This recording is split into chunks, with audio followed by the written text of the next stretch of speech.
Greetings. This is the one you've known as Jesus the Christ. I'd like to talk with you about time and how the ego, through the voice in your head, uses the concept of time to cause you to suffer. Time is a concept. There is no such thing. It is an illusion. It seems to exist, but it doesn't. This means that all of the other words related to time are also illusions. They are concepts. Concepts are an illusion.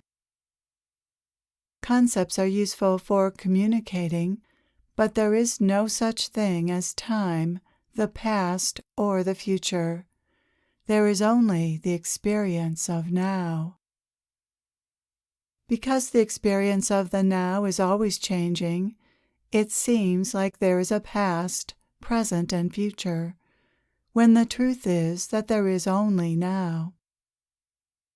The fact that life is always changing makes it seem like time exists, but it does not. The now is always changing, but it is always only now.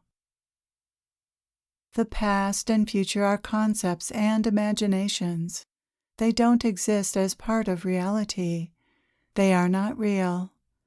There is no thing that is the past, and no thing that is the future. What exists in reality are either things you actually see, or things your sight is unable to see but still exist. Time is not a thing that you can see, or that is capable of being seen by anyone or anything. Therefore, it is a concept, and it is an imagination. Time seems to exist only because your mind imagines it to exist. Reality doesn't include concepts or imaginations. There is reality, at least the way I'm defining it, and there is what appears to be reality but isn't, the manufactured reality of the mind. That is, the stories and imaginations of the human mind.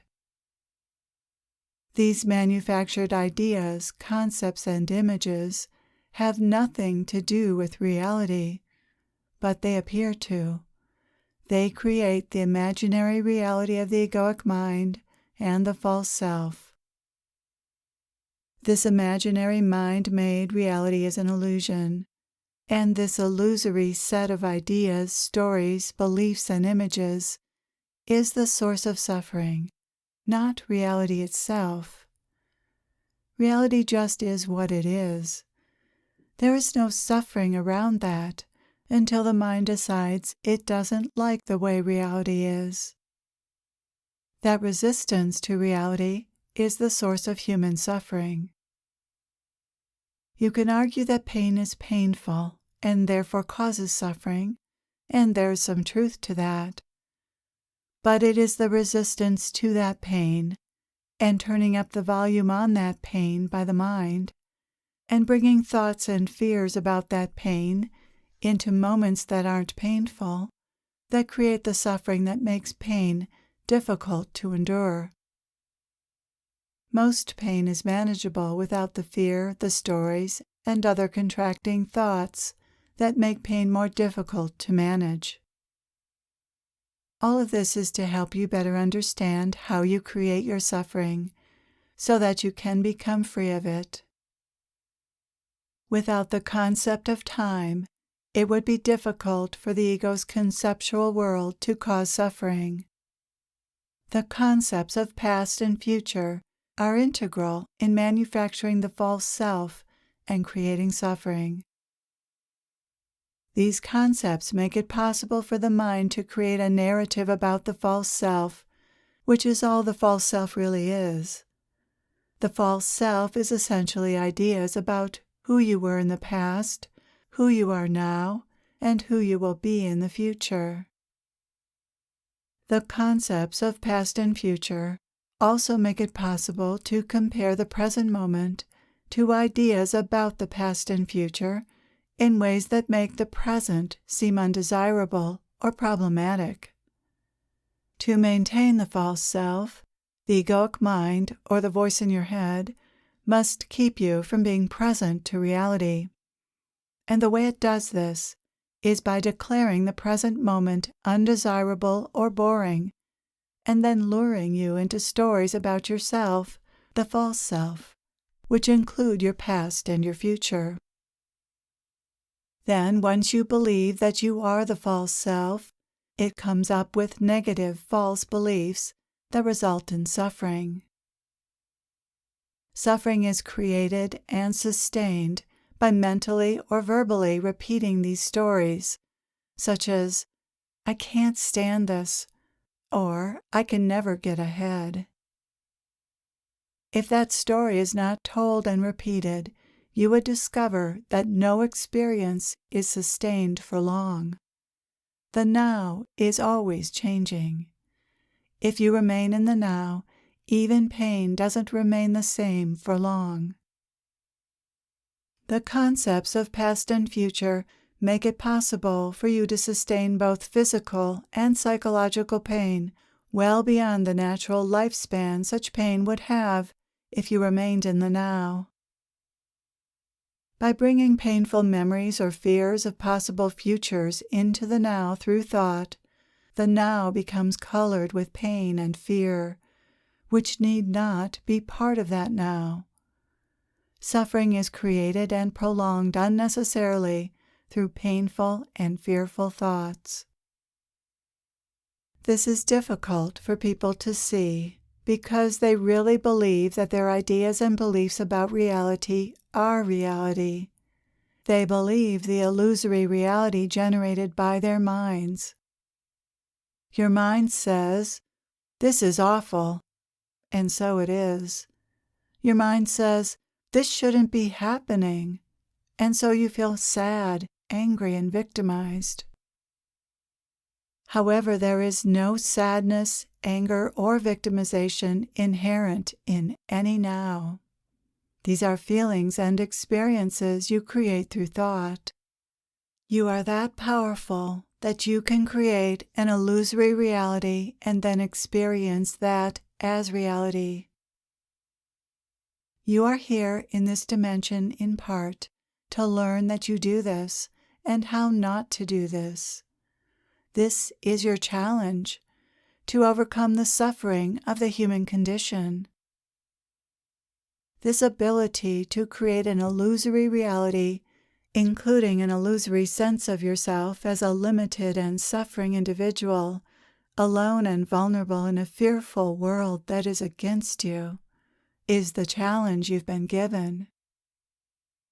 Like being dropped off on a deserted island with minimal tools to survive, you are challenged to overcome the mental challenge of having an egoic mind that creates an illusory reality and an illusory false self. Fortunately, you do have the tools you need to overcome this. Your most important tool is awareness of the truth that suffering is optional and in your control. Without this awareness, would you even try to overcome your suffering? Many don't. They linger in victimization, anger, sadness, and hatred for many, many lifetimes before they see the truth. It is a blessed lifetime indeed when you are open to and able to receive the truth, the truly good news that reality, in fact, is not the problem. Your problems are literally all in your head. Problem is just another concept. There is no such thing. But if you tell yourself you have a problem, then you have the experience of having a problem. Your inner false reality becomes your reality, the reality you experience and live inside of. If you tell yourself something else, then you live inside that reality for as long as you tell yourself that. That is how it works. That's what it means to create your own reality.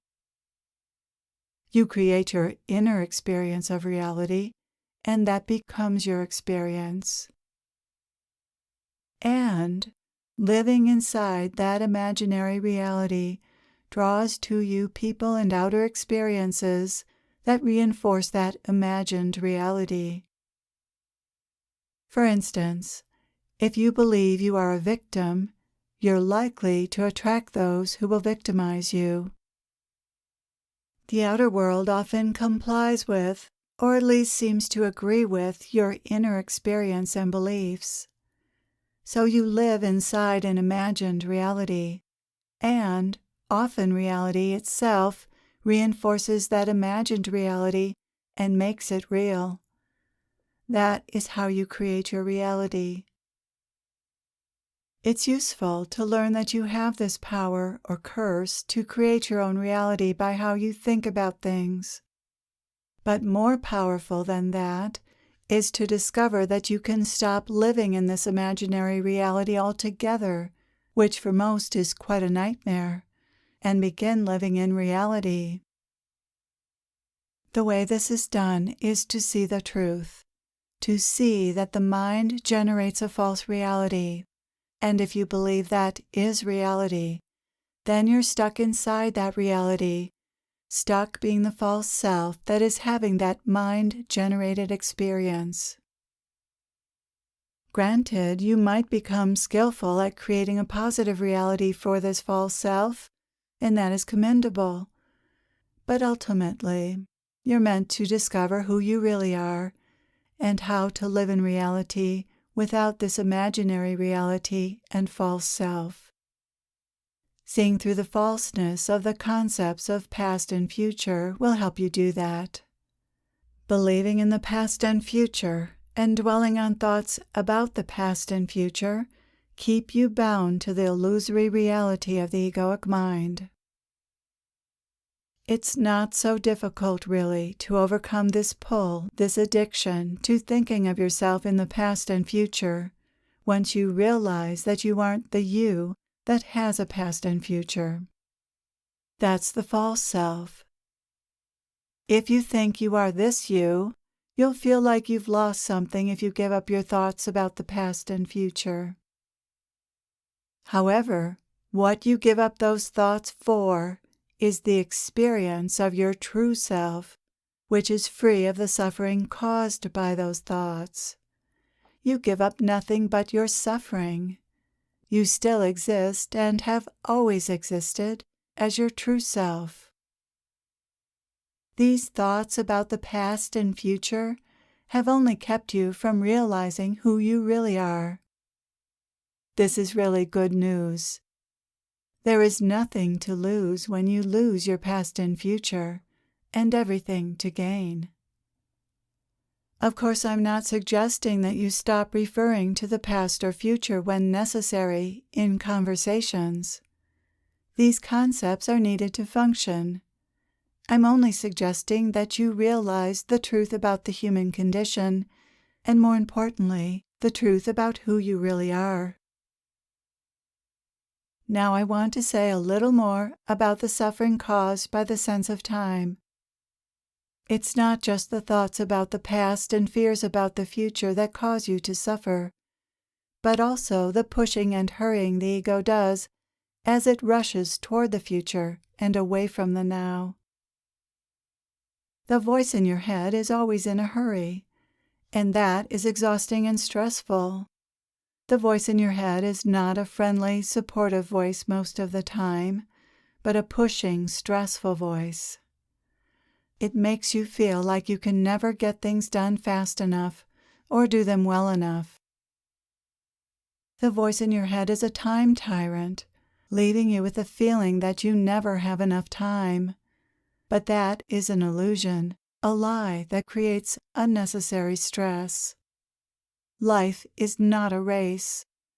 The ego sets arbitrary goals and timetables, which are often unrealistic and don't take into account certain basic needs for rest and rejuvenation. Who knows how life will unfold? You have to learn to hold your goals and plans lightly. Sometimes life has other goals and plans for you. I want you to know that whatever you do in a day is enough. There is no one up there judging you and evaluating how much you get done.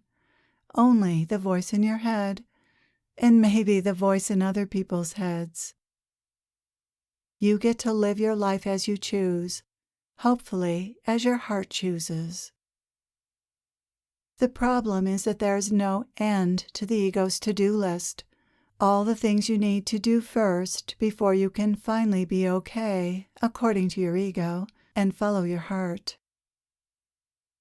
If you're waiting for your to-do list to be empty before you stop and let yourself rest and just be, and do the things your heart wants you to do, then you will never rest or do those things.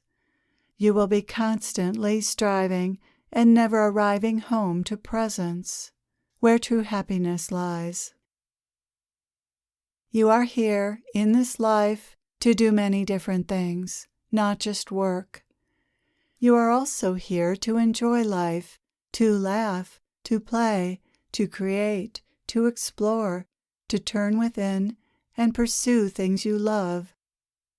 But the voice in your head is all about work, duties, and responsibilities. Your true self will surely take care of those things, but life is not solely about responsibilities. And if you make your life about responsibilities, you won't be very happy. Those who listen to the voice in their head and let it, the ego, determine how they spend their time, are stressed out, unhappy, and exhausted. No, the voice in your head doesn't have the answer to how to live your life. Listening to the voice in your head may get the job done, but you won't be very happy because the ego's to-do list leaves out so much of what makes life meaningful and wonderful. Everyone's to-do list needs to include resting, just being, and also creating, playing, learning, going within, growing, and loving. And I will add meditation. These things will make for a happy and fulfilled life, but the voice in your head won't urge you to do them. However, your heart will. So please slow down and listen to your heart. Be happy and at peace. I am with you always.